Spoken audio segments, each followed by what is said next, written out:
Imagine walking outside one summer evening. The sun is setting, the air is warm, children are playing in nearby yards, birds are settling into the trees, and somewhere overhead, a small aircraft releases thousands of mosquitoes into the environment. Not accidentally, not because of a containment failure, not because of a natural disaster. Deliberately, planned, approved, funded, and supported by one of the most powerful technology companies in the world. At first it sounds insane. For centuries, humans have fought mosquitoes. We spray them, swat them, trap them, avoid them. Entire industries exist because people want fewer mosquitoes.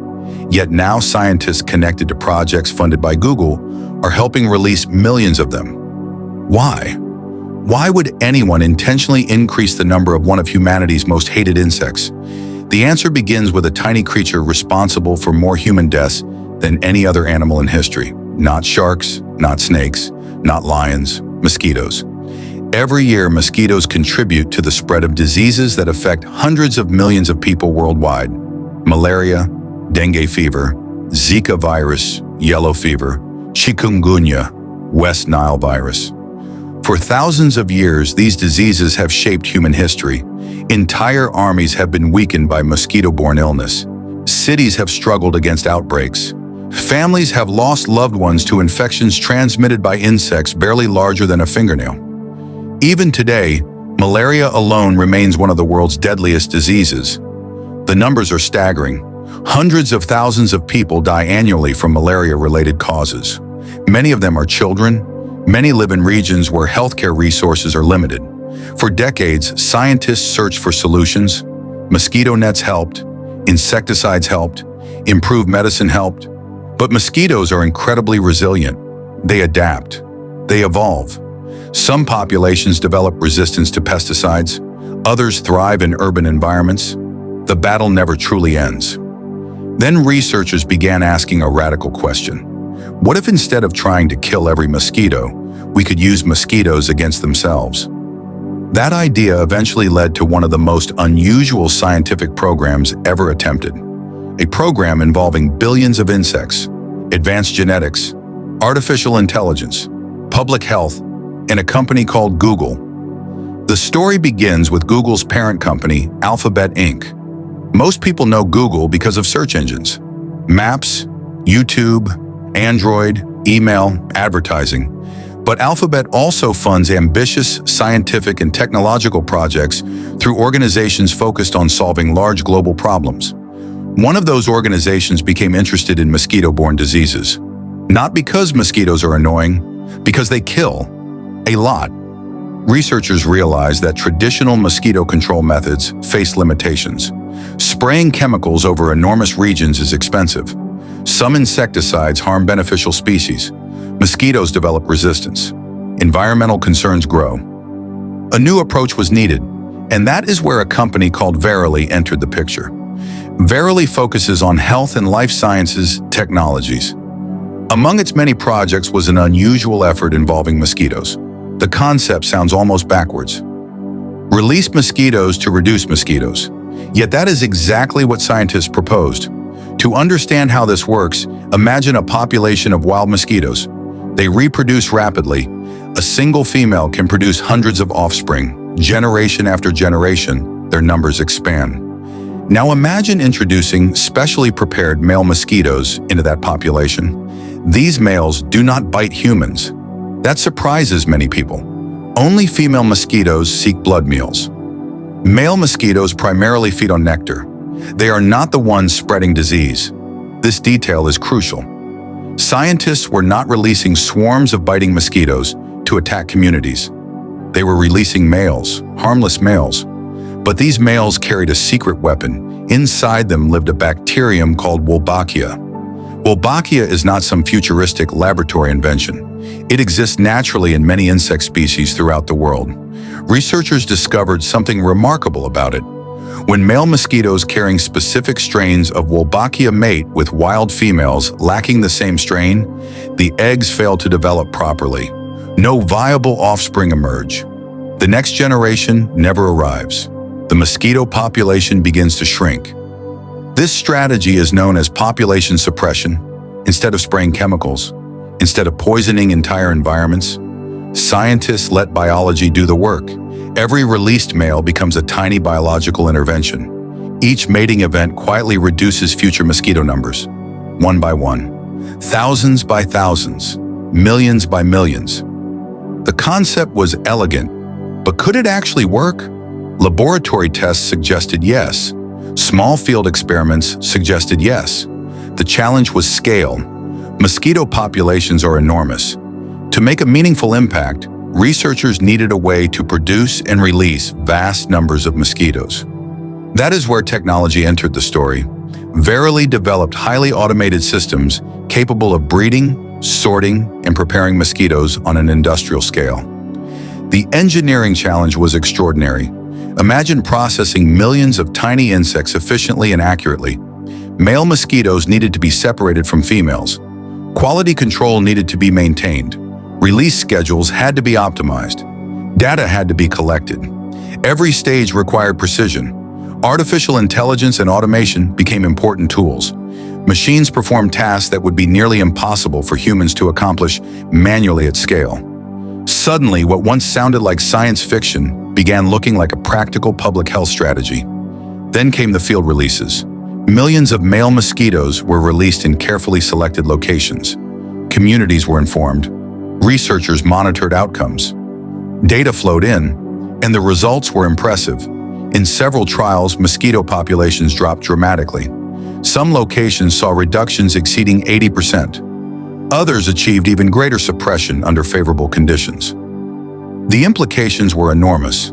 Less mosquitoes could mean fewer opportunities for disease transmission. Fewer infected bites, fewer outbreaks, potentially thousands of lives protected. Yet despite these promising results, the idea generated controversy. Whenever scientists release organisms into the environment, people understandably have questions. Lots of questions. Some worried about ecological impacts.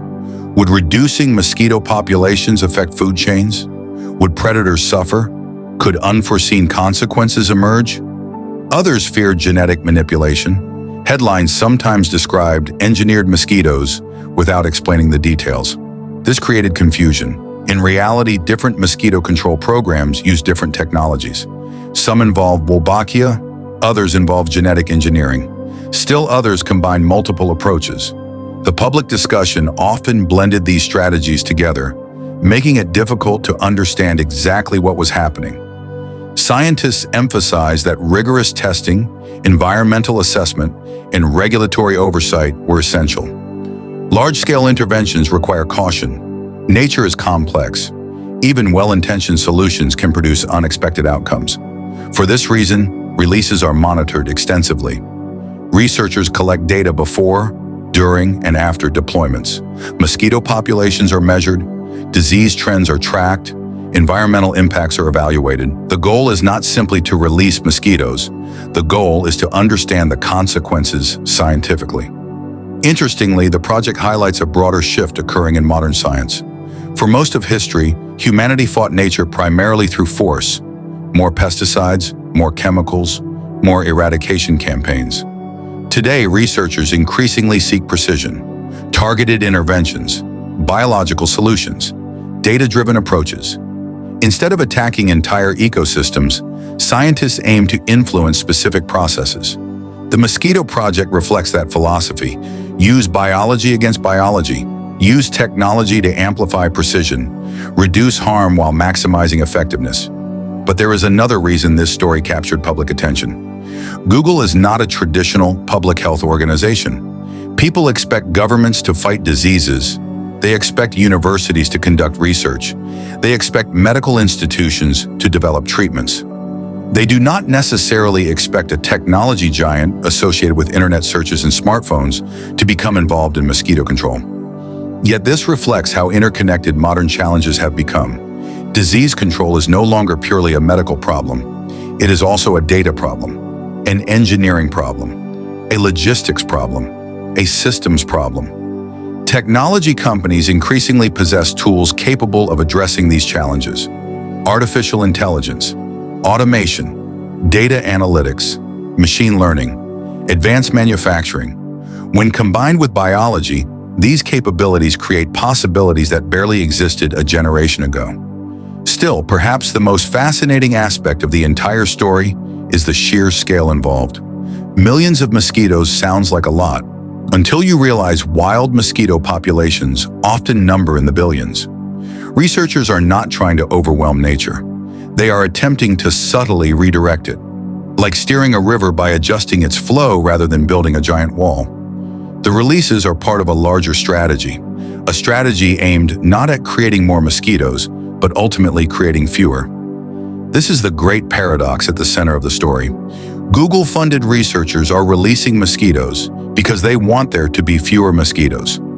The apparent contradiction disappears once you understand the biology. The released males are not the problem. They are the solution. At least that is the hope. Whether these approaches become a dominant tool in global disease control remains to be seen. Science continues to evaluate results. Different environments produce different outcomes. Mosquito species vary. Regulatory frameworks differ. Public acceptance matters. Long-term monitoring remains essential. But one thing is certain: humanity's war against mosquito-borne disease is entering a new era. An era where biology, artificial intelligence, automation, and public health intersect. An era where solutions once considered impossible are being tested in the real world. And perhaps that is why this story matters. On the surface, it appears absurd. A tech company releasing millions of mosquitoes. The headline almost sounds like satire. But beneath the headline lies a profound question. How far should humans go in reshaping nature to solve human problems? That question extends far beyond mosquitoes. It touches agriculture, medicine, conservation, climate science, genetics, and the future relationship between technology and the natural world. The mosquito releases are not merely about insects. They are a glimpse into the future. A future where humanity increasingly uses sophisticated biological tools to manage complex global challenges. Whether that future becomes a triumph or a cautionary tale will depend on the wisdom with which these technologies are deployed. For now, the mosquitoes continue to fly, millions of them, released intentionally, not to spread disease, not to create chaos, but in the hope of reducing one of humanity's oldest and deadliest enemies. And that may be the strangest scientific irony of all. The tiny insect responsible for more human suffering than any other animal may ultimately be defeated not by extermination, but by its own kind. If you enjoyed this documentary, let us know in the comments. Would you support scientists releasing millions of mosquitoes if it could significantly reduce deadly diseases like malaria and dengue fever? Don't forget to like, subscribe, and turn on notifications for more fascinating documentaries exploring science, technology, history, and the surprising ideas shaping our future.